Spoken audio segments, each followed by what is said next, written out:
Hi everyone, and welcome to my channel where I talk about movies. And today I'm releasing this video January 1st of 2026. So I want to first of all wish everybody a very happy and healthy new year. I want to thank all my subscribers and people who listen to my videos for sticking with me the last 2 years when I've been struggling with some medical issues.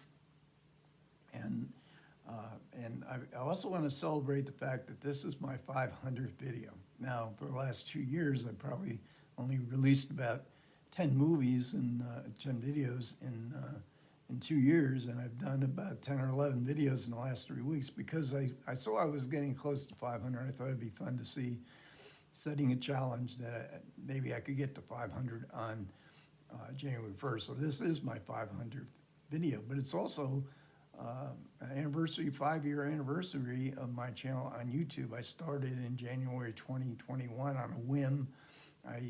This was COVID, and I used to go to the movies a couple times a week. That was out of the question. I started buying some physical media. I saw some videos, especially by Daisuke Beppu, I guess is the inspiration for a lot of people starting a YouTube channel. And I thought maybe I could do it. I never thought I would be on here for 5 years and do 500 videos. And sometimes I think, well, 500 videos, that's enough. Do I need to go on?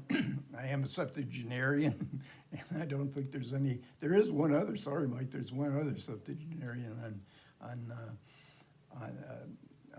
YouTube talking about movies, and it's a different perspective, and it's fun for me to talk about movies. I don't have anybody around me that likes the kind of movies that I like, so I enjoy sharing this and just talking about movies. And every once in a while I get comments, oh, I loved your description, I went right out and bought the movie. I love that kind of thing.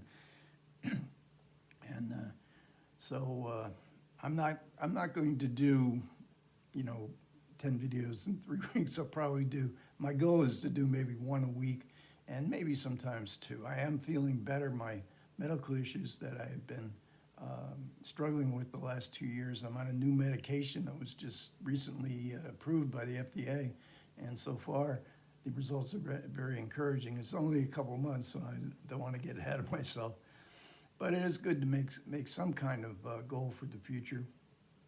So maybe one a week, at least one a week, is what I'm planning on doing for 2026. And I'll stick with one movie videos. I enjoy doing them. I watch the movies with purpose. I go through the supplements, and if there's any commentary, I do some research online. The subtitle to my channel could very well be Farewell to Cinema, because I'm not unlikely to watch any of these movies ever again. So I'm saying my fond farewell to each individual movie and getting as much out of those movies as I possibly can, whether I like them or not. And when you watch movies in this way, even the movies you don't like seem meaningful, or at least you don't connect with. I pretty much like everything I watch. But, when you dive into them and research them and learn about the directors and the stars and cinematographers and the screenwriters and the novels they were based on and so forth, it can be a very rewarding experience. And I have a lot of time to fill. So and then also I can share what I've learned with my audience on YouTube, as modest as it is. The other part of, well, should I keep doing this, because I'll always be a very I won't have tremendous amount of views, but I love getting comments. I love responding to comments, and so it's sort of a shared kind of community, as Solitary Ronin says. It's a niche of a niche of a niche of a niche, but I am planning on going on. And the movie I want to talk about is also to celebrate. You can use this movie to celebrate just about any day, and this is I Know Where I'm Going, starring Wendy Hiller and Roger Livesey, and written, produced, directed by Michael Powell and Pressburger, the Archers, as they were called in these days. And this is my favorite of the Archers films. They made better films, I'm sure, critically and commercially, although this was a big commercial hit. Um, I love the title. I know where I'm going. It's sort of it ties into New Year's maybe resolutions, or you look forward to the new year. The new year, where am I going? And even you know, you can make plans and all resolutions, and you might not.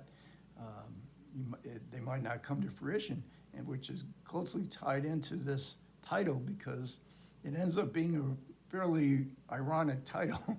Does Wendy Hiller, playing a character called Joan Webster, does she really know where she's going?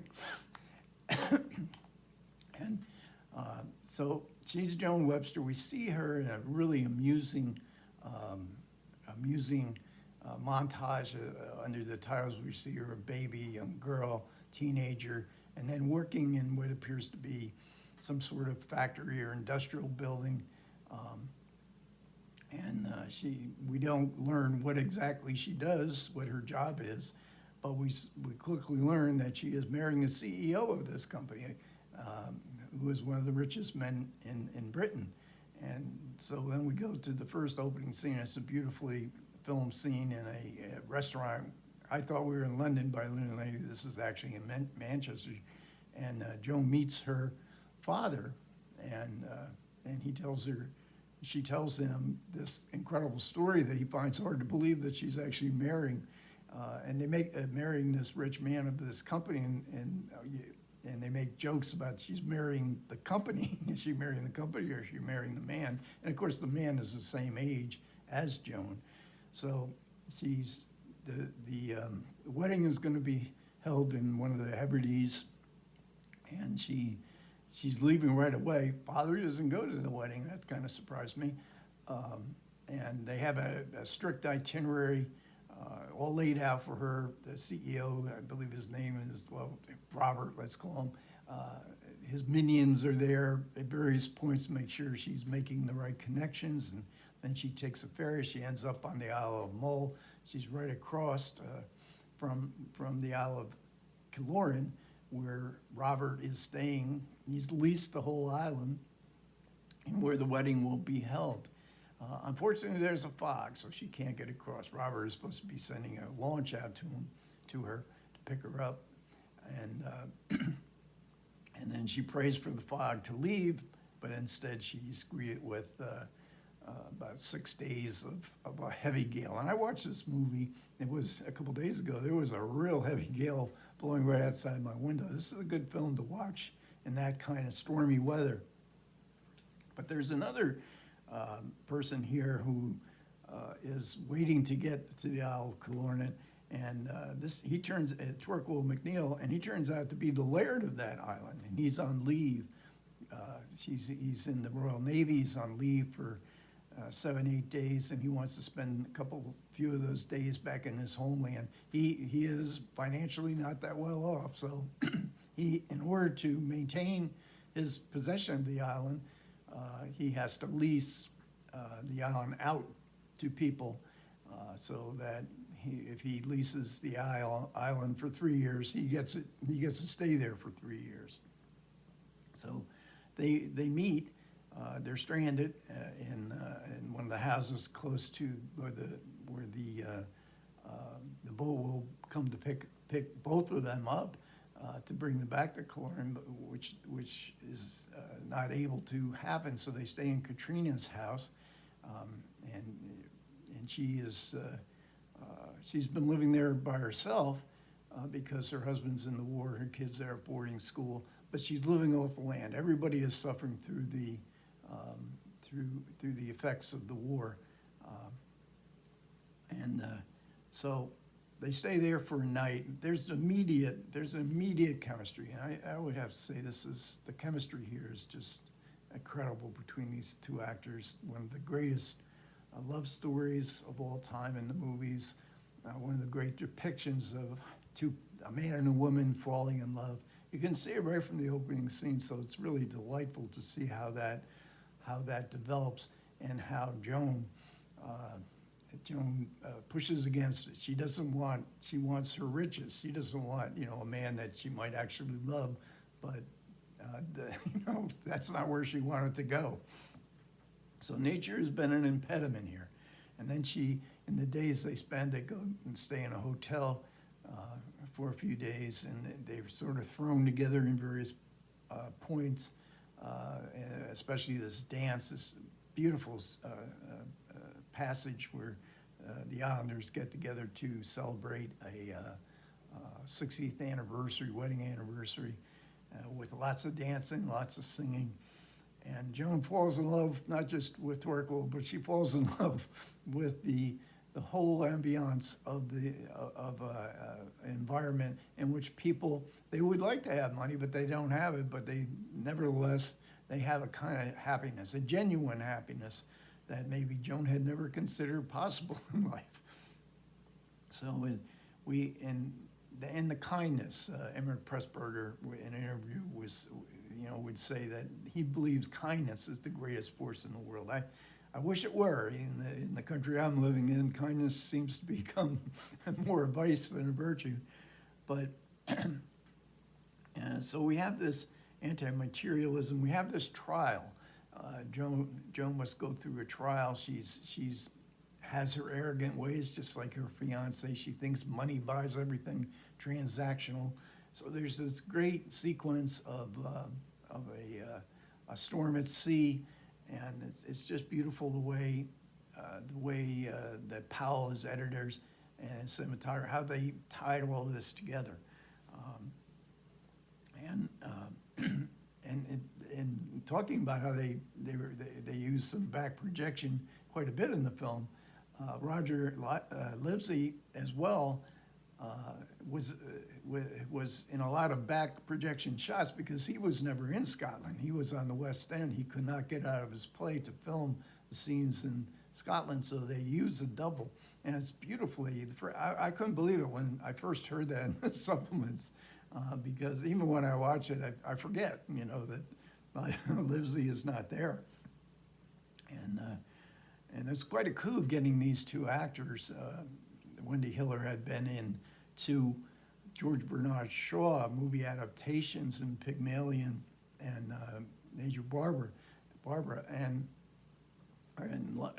Wendy Hiller's Pygmalion will never be duplicated. She's the greatest Liza Doolittle I think there ever will be, and so both of them give just transcendent performances, despite the separation of Livesey as far as not being able to go to Scotland. Also in the cast is Pamela Brown, and she's playing the Katrina, and she has the house, and where they originally stay, a woman of the people, and which Joan is initially she's just she's aghast, a woman doing all this kind of work and still being happy, going out hunting with her dogs.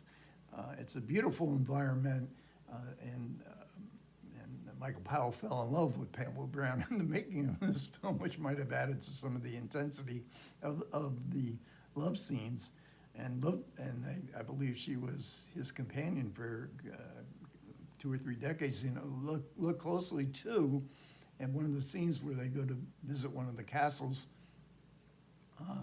there's Petulia Clark. She's only 12 years old here, and I've seen her name in credits. I thought it must be in movies in this era. But she was a child actress. Now, Petulia Clark in the 1960s became very famous in pop music, especially with her big hit Downtown. And she's really good as this precocious little 12-year-old girl whose size is Joan Webster up, almost instantaneously. So the film did really well when it came out. This was the kind of film British audiences wanted to see because the war was over. They wanted to see films that were not just in London, but they would go out into the countryside. They see other parts of Britain that they hadn't seen much in movies before. It came to the U.S. in 1947. So this was after Colonel Blimp. But I found 2 contemporaneous reviews, one from the New York Times, rave, and also from Time Magazine, another rave.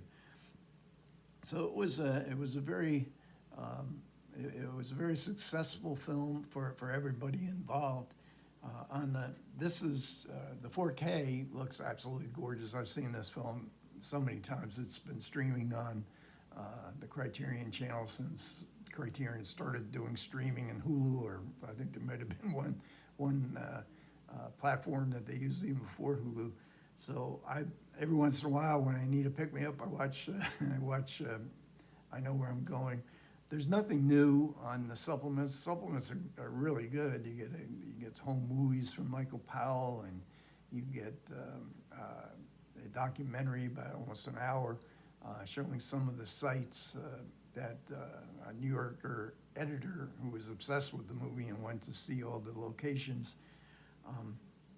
And also a very good Ian Christie commentary. He also writes the essay. And this is really good. This was from 1996, so it's very scene-specific, but we get all the information along with all the scene-specific analysis, and it's very informative, very, very entertaining. Okay, so this is my 500th video. It's fun to do. I think I picked a really good movie, and I think just about anybody who has 1 ounce of romanticism in their heart will probably enjoy this film. Okay, thanks a lot, guys, for listening and for sticking with me. And comments are welcome. See you next time.